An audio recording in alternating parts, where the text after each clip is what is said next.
Amen. Thank you, Lord. Fall on us, O God, today, Lord. We need your presence, O God, and your revelation, Panginoon, O God. And give us a heart, Lord, that believe in your word, Panginoon. Anoint us, Lord God, for today. In Jesus' name, amen and amen. So, kamusta po tayong lahat? And, ayan, today po, ang isi-share ko is about paano ma-transform yung ating mind. Yon. So, sabi dito, be transformed. Amen. So, good morning po sa lahat ng nasa Zoom and maging po sa ating FB Live na naka-join. So, truly that God wants us to transform. Amen. Kailangan ba nating maging ma-transform yung ating mind. Yon. So, today, yan po yung ating matutunan. Amen. So, sabi po sa ang ating pong key verse, Romans 12 verse 2. Yun. So sabi dito, do not conform to the pattern of this world, but be transformed by the renewing of your mind.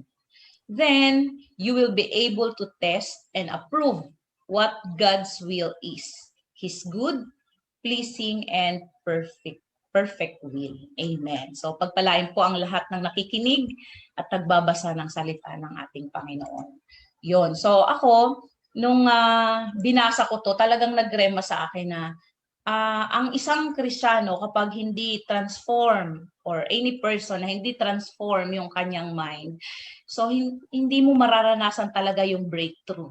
Amen. So hindi ka magkakaroon ng true peace, true joy, and alam mo yun, yung purpose mo kung bakit ka nandito sa mundo, hindi mo yun makikita. Amen. At hindi mo yun mararanasan. Amen. So, kaya today, parang tayo, science. Ayan, so sinerch ko, sabi ko, ano bang meron talaga sa brain? Ba't gusto ng Lord ma-transform yung ating mind? Yung ating mind, syempre nandyan yung ating brain. So sabi dito, the brain is an amazing 3-pound organ that controls all functions of the body. Yan, so nagko-control yung brain na to sa lahat ng nagpa-function sa ating body, interprets information from the outside world.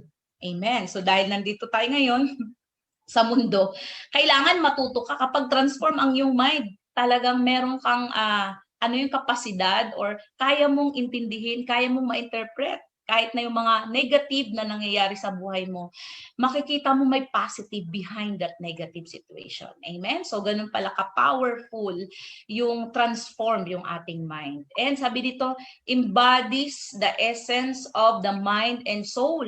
Amen?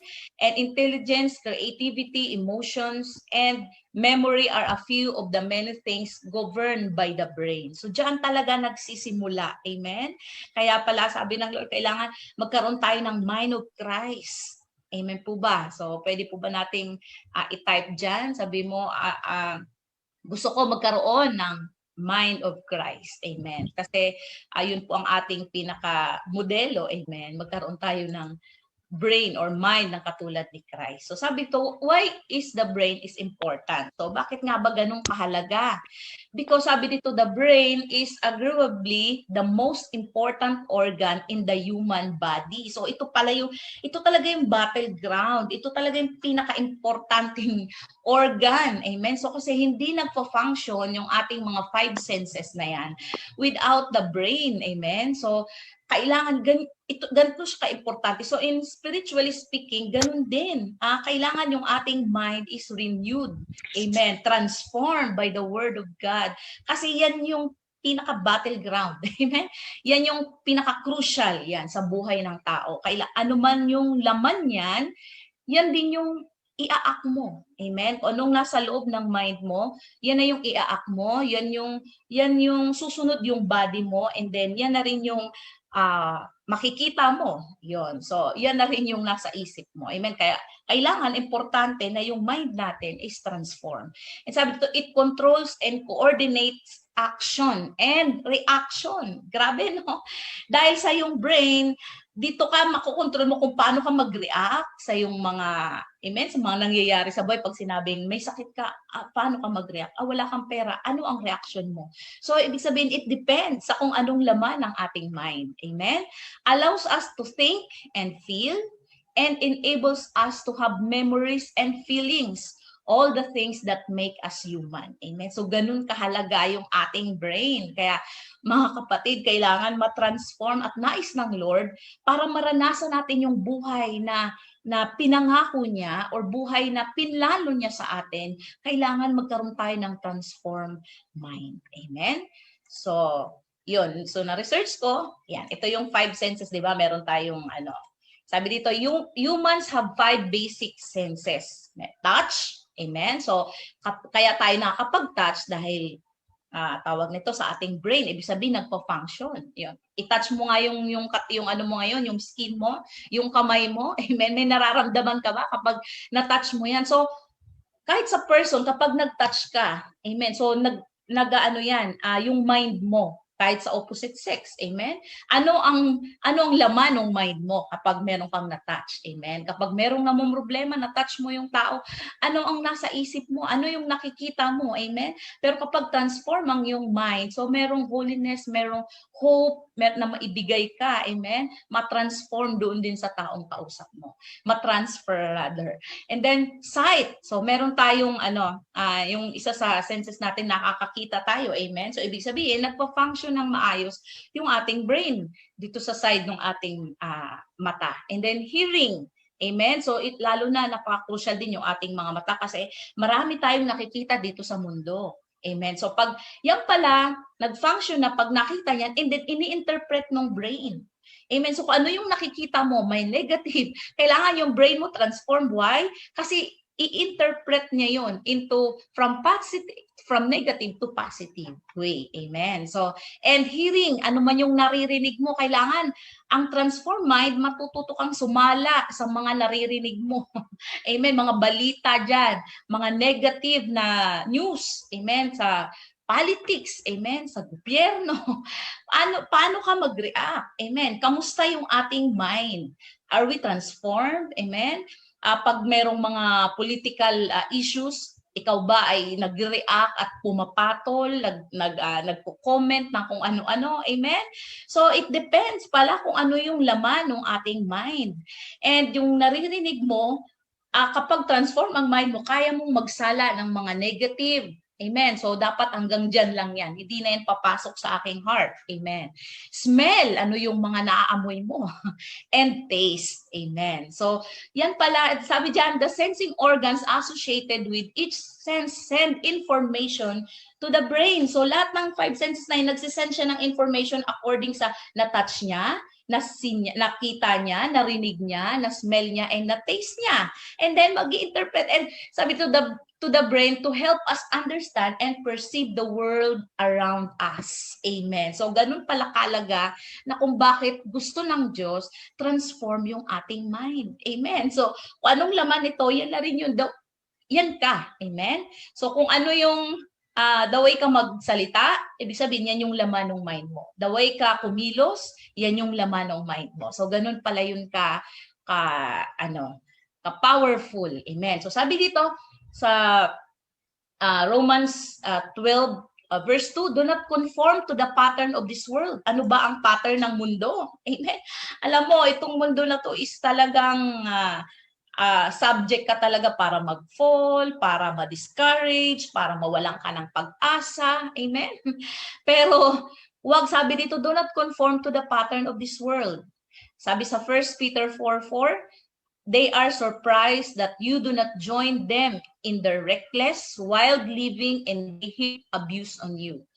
We are rather called to be in the world, but not of it. Amen. So nandito nga tayo sa mundo, sinilang tayo, nakita natin ang ganda ng creation ng God, pero wag po tayong mamuhay according sa pamumuhay ng mundo.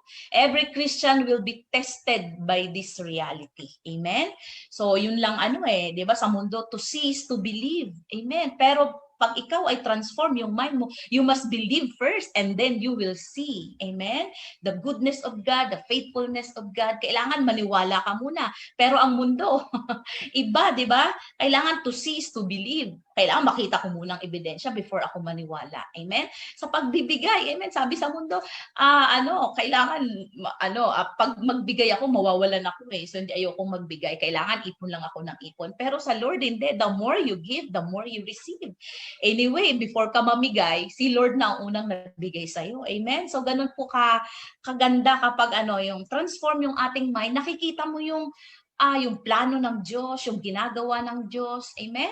So, yun po yung ang nais po ng Lord sa atin. And then, but be transformed. Sabi dito, by the renewing of your mind. So, in your mind, if your mind changes, you will change. Amen. So, ang nais ng Lord na mabago yung ating mindset. Amen. Ano bang nakalagay dyan? Ano ba ang mindset na dapat? Dapat yung truth. Ano ba yung katotohanan? Sabi sa Bible, if you know the truth and the truth shall set you free. Amen. So yung katotohanan na naka-align dun sa will ng Lord. So kailangan, marami alam nyo ngayon sa millennial, sa mundo, yung mali gagawing tama, yung tama gagawing mali. Minsan oo nga no, parang ay teka, mali yata yun. So kailangan matuto tayo. Kailangan renewed yung ating mind. Amen. And if our mind changes, sabi dito, if your mind changes, you will change. So ang importante pala yung ating mind. So kaya bakit ganito ako, puro ako pag merong akong naririnig na ganitong mga balita, nadadaw na ako. So kailangan ma-change yung ating mind. Feed it with the truth from the word. Amen. So, kailangan pakainin mo. Yan, katulad ngayon, sa araw na to, kailangan kumakain yung mind mo ngayon. Alisin mo lahat ng mga negative dyan, lahat mga worries. Amen? Mga anxieties na yan. And kailangan mapakain natin siya with truth from the Word of God. Change it by acting appropriately in the world. When you sin, confess and repent. So, yun lang naman po minsan, bakit hindi matransform yung ating mind? Kasi meron tayong kasalanan na hindi natin mahingi ng tawad kay Lord, o hindi natin mabitaw-bitawan. Or sometimes, pinatawad ka na ng Lord, pero yung sarili mo hindi mo mapatawad. Amen? So, kung meron kang nagawang kasalanan, just repent. Amen? Come to God, come to Jesus, and believe that He forgives you. Amen? So, maniwala tayo na pinatawad na tayo ng ating Panginoon. And when your mind changes, you are fundamentally a different and more Christ-like person. Amen? So, yun lang po pala yung requirements para maging Christ-like tayo. Kailangan transform yung ating mind. Kailangan ma-renew. Amen. So today, nagre-renew tayo. So kung merong mga renewal ng mga license, today, kailangan ang gusto ng Lord, ma-renew yung ating mind. Amen.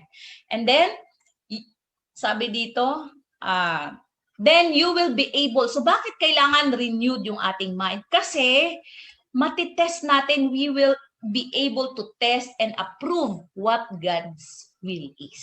Wow, ganun pala. Kaya hindi pala, ang palang minsan hindi mo maintindihan, paano nga ba, ano ba talaga ang will ng Lord. Amen. So kailangan transform para maintindihan natin, matest and ma-approve. Just as the spirit of a man knows the man, the Spirit of God is the only one to truly know God. Sabi po sa 1 Corinthians 2:11. And with renewed mind, we have the Spirit of God and the mind of Christ. Sabi po sa 1 Corinthians 2:16. The Christians with a renewed mind will know how to walk through life with the understanding of the will of God and will be able to obey Him. Amen? So kaya yung iba parang hirap na hirap. Paano nga ba sumunod sa Diyos? Ang hirap, ang daming requirements. Parang kailangan bawal lang. Actually, wala pong bawal. Amen? Ang pinakabawal lang talaga is yung magkasala. Syempre, kahit naman sa magulang, ang gusto ng magulang, yung mga anak niya ay sumusunod at hindi gumagawa ng kalokohan. Amen? So, ganun din ang Lord. Kasi ang unang nasasaktan kapag tayo ay gumawa ng kasalanan ay ang ating Panginoon. And pangalawa, syempre, yung ating buhay. Amen? So, kaya kailangan pala renewed yung ating mind para matest mo, ma-approve natin na ito pala ang will ng Panginoon. So, ang kailangan lang, renewed yung ating mind. And syempre, yung Holy Spirit ang magre-renew niyan sa atin. Amen. And sabi dito, our action are the result of what we think. Amen. So, sinabi ko na nga kanina, kung ano yung ginagawa mo, ibig sabihin, yan na yung laman ng ating isipan, yung ating mind. Intellectually, we may believe something to be true, but our real convictions come out our actions. This is why it is important to renew our minds to the Word of God. Amen. So kaya ano pala no, ito po ang ating ipagpipray, magpa-anoint po tayo daily. Amen. Sa paggising pa lang natin sa umaga, kaya maganda po na umaattend po tayo ng morning prayer kasi nafi-feedan, napapakain natin yung ating mind and tumataba siya dun sa Word of God. Amen. Hindi sa kung saang mga balita. Kaya napaka-safe po na every morning mag-join po tayo sa ating morning prayer kasi para po alam mo yon, ma-feedan siya and talagang magkaroon po ng transform yung ating mind and maging ang ating buhay. Amen? And sa 4 po sabi dito, ano ba yung will ng God? His good, pleasing, and perfect will. Grabe, no? Kapag transform pala, matitest natin mapuprove yung ano ba ang will ng Lord. So, ang will ng Lord, lagi nating tandaan. It is good, pleasing, and perfect. Amen. So, ganun ka, ang will ng Panginoon. Christians sometimes admit that some parts of God's will are not pleasing to them. So sometimes parang naisip ko, parang itong will ng Lord, parang ang sakit, di ko kaya, hindi yata, parang ba't ganito si Lord? Ba't ganito yung gusto niya? Amen? But sabi dito, God is the only one to truly know God. The Spirit of God is the only one to truly know God. Amen. Sabi sorry na yung aking. Okay, yan. Okay, Christians sometimes admit that some parts of God's will are not pleasing to them. They know His will is good, but they admit that they are not pleased with it. Especially in those areas where the culture that we're brought up, it has an extremely different view. Halimbawa, meron kang inaasahan, pero hindi, parang iyon ang pinagpipray mo, pero hindi nangyari yung inaasahan mo. Why? Kasi merong nais ang Diyos, merong the best na ibibigay sa atin ng Panginoon. Kapag renewed ang ating mind, alam mo, mapuprove mo na, okay, hindi ito nangyari kasi hindi ito ang gusto ng Lord kasi possible na ako ay mapahamak dyan or hindi maging maganda yung buhay ko dyan. So kapag hindi ito nangyari, ibig sabihin merong the best na ibibigay sa akin ang Lord. Amen? So ganun pala yun. Pero kapag hindi transform ang your mind, magagalit ka, magtatampo ka sa Lord kasi bakit ganito? Amen. Hindi mo na alam na yun pala ay hindi pala yung makakabuti sa iyo. Kasi ang sabi dito, ang will ng Lord is good. Amen. Good for us and pleasing sa Panginoon and perfect yun para kay Lord. Amen. So sometimes iniisip natin kapag hindi yun naka-align doon sa gusto natin, parang nawawala na tayo ng pag-asa, ayaw mo nang lumapit kay Lord, nagtatampo ka na. Amen? Kasi kakaiba siya sa gusto mo. Amen. And, okay. But the more mature Christian will begin to love all the ways of God and find them increasingly pleasing. So the more tayo na nag-mature sa journey ng ating buhay as a Christian, doon natin makikita, ito pala yung way ng Panginoon. Kaya pala hindi ito nangyari. Later on, malalaman mo, okay, thank you Lord. Magpapasalamat ka sa Diyos. Amen? Kami, nung nanakawan kami 2005, so sobrang sabi ko, ba't ganun ang Diyos? Anyway, hindi ko siya kilala noon, pero yun ang ginamit ng Lord para makilala ko siya and makita ko na ito, mas the best pala ang gusto ng Panginoon. So yun pala yung ginagawa niyang process para maging better ako. Amen. So, yun pala yun. Kaya pag na-transform ang mind mo, magpapasalamat ka. Thank you Lord, nangyari yun sa akin. Kasi kung hindi yun nangyari, possible, walang transformed life na mararanasan ako today. Amen? So, be transformed. Everything we need for life and godliness comes through the knowledge of Him. So, para ma-transform, syempre ang transform, para lang maging transform yung ating mind, kailangan alam mo, kilala mo ang Diyos. Kailangan naka-align yung mindset natin doon sa mind ni Christ. Ano ba ang will niya? Ano ang kanyang plano sa buhay natin. And syempre, kilalanin natin ang Diyos deeper. In other words, applying the Word of God is what affects our life. Amen. So, kapag katulad ngayon, nafe-feedan niya tayo ng Word of God, yung ating mind.